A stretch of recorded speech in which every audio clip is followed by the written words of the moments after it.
Hi friends, how are you? I'm Swati. I'm back with the videos. So, as we have discussed earlier, that I'm going to discuss with you the brief plans how to come to UK as a nurse. So, today I'm going to discuss with you about IELTS and OET. So, which one to go for? So, most of the nurses nowadays are going for OET, and there are few people who go for IELTS. So, none of them makes a difference. It's all right if you go for OET or IELTS, any one of them. It's your choice. तो मेरी ये आपसे मैंने IELTS दिया था because मैं sure नहीं थी अबाउट द कंट्री. बट अगर आप श्योर हो about the country, so you can go for OET. And nowadays most of the English countries, they are even accepting OETs, so doesn't make much difference. So अब दोनों के बीच में लोग सोचते हैं कि क्या करें, क्यों करें, क्या डिफरेंस है. तो मैं आपको बताना चाहूंगी कि डिफरेंस एज सच दोनों इंग्लिश प्रोफिशिएंसी के लिए है. तो अगर आप आइल्स देते हैं तो आइल्स दो तरीके के होते हैं, जनरल और एकेडमिक. तो अगर हमें यूके आना है तो हमें एकेडमिक देना होता है. तो अगर हम एकेडमिक दोनों ओईटी चाहे आइल्स, दोनों में 4 मॉड्यूल्स होते हैं: speaking, writing, reading and listening. So जो 3 होते हैं, राइटिंग, लिसनिंग एंड रीडिंग, ये एक दिन होते हैं, और स्पीकिंग आपको अलग से उसकी डेट मिलती है.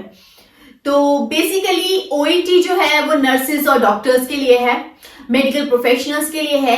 तो अगर हम ओईटी करते हैं तो जो हमारी टर्मिनोलॉजीज हैं और हमारा जो सारा सिनेरियोज है, दैट और rotate around the patient care, the nursing, the medicine. So everything is like about the healthcare.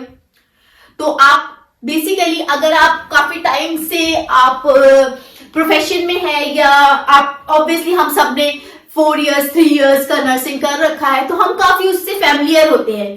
तो इसलिए आई थिंक आजकल मोस्ट ऑफ द नर्सेस का प्रेफरेंस जो है वो ओईटी की तरफ है, क्योंकि उनको मतलब प्रोनाउंस कर, if you go for English test, so you need to be good with the vocabularies, you need to be good with the pronunciations. So अगर आप जाते हो इंग्लिश टेस्ट के लिए, तो आजकल और मैं भी प्रेफर करूंगी, क्योंकि एक्चुअली मेरे लिए मुझे एक्चुअली आइल्स ज्यादा इजी लगा तो मैंने उसको दिया. लेकिन मोस्ट ऑफ द नर्सेस जो है वो बेसिकली आजकल ओईटी को प्रेफरेंस दे रही है, विच इज गुड इवन, क्योंकि आप उससे ज्यादा फेमिलियर है, वर्ड से, प्रोनाउंसिएशन से एंड सिनेरियो से. And when you go for the speaking, आपको जो सिनेरियो मिलता है वो आपका और एक पेशेंट के बीच का, या आपका और एक हेल्थ केयर के बीच का. बेसिकली आप हेल्थ सर्विस में होते हो और एक कोई आप डिस्कस करो, मे बी रिलेटिव हो सकता है, मे बी पेशेंट हो सकता है, मे बी आपका कोई कंपेनियन कलीग हो सकता है. वो कन्वर्सेशन होता है स्पीकिंग में, और वो कन्वर्सेशन जो होता है वो एक सिंगल कन्वर्सेशन, एक सिंगल टॉपिक पे, जो ओईटी में बेसिकली होता है. ओईटी में बेसिकली वो एक सिंगल, लाइक आपको कोई सिनेरियो देंगे, लाइक कि आप ट्यूबरक्लोसिस पेशेंट से बात कर रहे हैं, तो आपको उसको बताना है कि आपको मेडिकल ट्रीटमेंट के बारे में और मेडिसिन के बारे में, और वो क्या कर सकता है उसको मतलब अपनी हेल्थ को इम्प्रूव करने के लिए, और क्या क्या उसे करना है, क्या क्या उसे नहीं करना है. तो बेसिकली आप पूरा कन्वर्सेशन होता है जो आप उसमें फैमिलियर होते हो, और आपके लिए वो एक कन्वर्सेशन काफी इजी रहता है, क्योंकि वो आपसे कुछ पूछ रहा है, आपको you need to give the answer.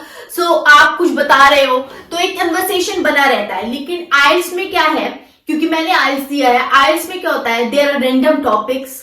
So IELTS has, for speaking, it has 3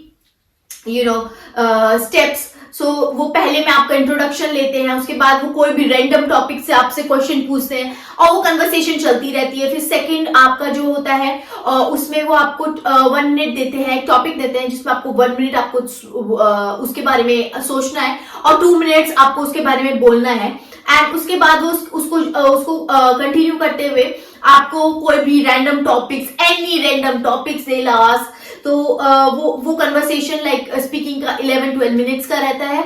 तो इसमें रैंडम टॉपिक्स होते हैं और कभी कभी रैंडमली हमारे दिमाग में चीजें नहीं आती हैं, तो बेसिकली इसलिए लोग ओईटी ज्यादा प्रेफर करते हैं। बाकी आपका जो राइटिंग, रीडिंग और लिसनिंग है, तो अब लोग मुझसे बोल रहे थे कि हम क्या करें, कैसे इसको प्रैक्टिस करें। तो बेसिकली मैंने पर्सनली कोई कोचिंग नहीं ली थी क्योंकि मैंने कोविड के टाइम पे प्रिपेयर किया था, तो मैंने आई prepared it by my own. So basically अगर आप कोचिंग में भी जाते हैं, जो बहुत से लोग जाते हैं, and it is all right to go for the coaching, तो बेसिकली आप कोचिंग जाते हैं तो वो आपको एक गाइडलाइंस दे देते हैं कि आपको कैसे क्या चीज प्रिपेयर करनी है, क्योंकि हम ऑब्वियसली हम अगर फर्स्ट टाइम दे रहे हैं तो हमें नहीं पता कि हमें कैसे देना है, क्या करना है, तो इसलिए हम उसको जो है कोचिंग के लिए जाते हैं। लेकिन मैं आपको एक बात बताना चाहूंगी जो मेरा पर्सनल एक्सपीरियंस है और मैं सबसे ये चीज मतलब और भी जो लोग मेरे साथ हैं मैं पूछती हूँ, तो अगर आप चाहे आप कोचिंग भी जा रहे हैं पर आपको you need to practice a lot. तो आप प्रैक्टिस करेंगे जितना आप खुद उसको प्रैक्टिस करेंगे, क्योंकि जो ये आप जब आप उसमें आपको करना शुरू करेंगे तो आपको ये पता चलेगा कि बिना आपकी प्रैक्टिस के आप नहीं कर सकते। कोचिंग वाले आपको सिर्फ गाइडलाइन दे सकते हैं, मैं आपको सिर्फ बता सकती हूं, लेकिन आपको उसको खुद प्रैक्टिस करना है। तो एक्चुअली लोग मतलब बहुत से लोग सोचते हैं कि एक बार में नहीं हुआ तो क्या करें, इट्स ऑल राइट, बहुत से लोगों से एक बार में नहीं होता, लेकिन अगर आप ऑब्वियसली अगर आप आना चाहते हैं तो you keep on going, keep on practising और obviously you will be able to do it. So यहाँ के लिए अब आप सोचेंगे कि आप अगर आपको यहाँ आना है, यूके आना है एज अ नर्स, तो आपके लिए क्या क्राइटेरिया है, क्या बैंड्स है।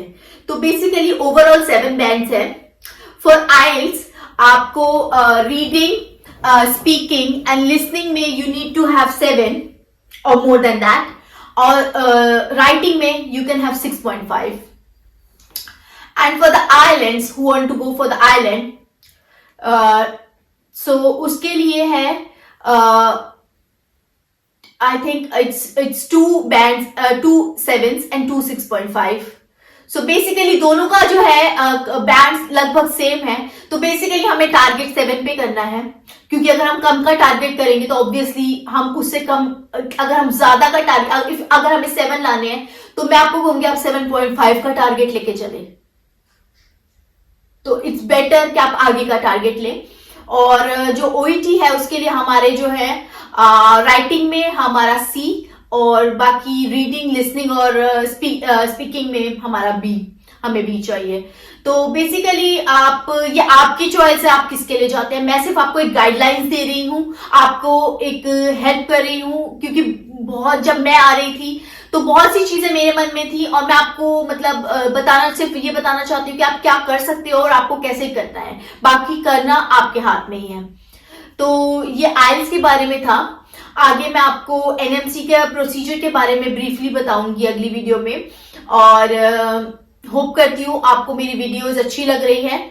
और मैं आपको यूके के लाइफस्टाइल के बारे में भी अपनी आगे की वीडियोस में यूके की लाइफस्टाइल के बारे में बहुत से लोगों से पूछ रहे हैं, जो मतलब शायद जो आने के लिए तैयार है, जिनका सारा कुछ क्लियर हो गया है, तो वो ये जानना चाहते हैं कि हम क्या लाएं, यूके कैसा दिखता है, यहाँ पे कैसे शॉपिंग करनी है, यहाँ के सुपरमार्ट्स कैसे दिखते हैं, और ऑब्वियसली घर, आपको कॉस्ट ऑफ लिविंग, आप सबके बारे में जानना चाहते हैं। और मैं सबके बारे में वीडियोस, ऑब्वियसली मैं भी, क्योंकि जब मैं यहाँ आ रही थी तो मैं भी इन सब चीजों के लिए बहुत ज्यादा इंटरेस्टेड थी, क्योंकि मुझे जानना था कि क्या मुझे करना है वहां जाके। ऑब्वियसली जब आप एक नई कंट्री में जाते हैं तो आपको नहीं पता कि आपको क्या करना है, कैसे करना है। मुझे भी काफी डिफिकल्टी हुई थी, लेकिन अगर आपको कुछ हेल्प मिलती है ऑब्वियसली मैंने किसी किसी की वीडियोस देख के थोड़ी हेल्प ली, लेकिन मैंने देखा बहुत सारी वीडियोस में कुछ क्लियर नहीं था, तो इसलिए मैंने वीडियोस बनाने के लिए सोचा कि जो मेरे फ्रेंड्स लोग आना चाहते हैं या जो भी आपका आ रहे हैं, शायद नॉट नर्सेस, और भी लोग जो आ रहे हैं उनको हेल्प मिले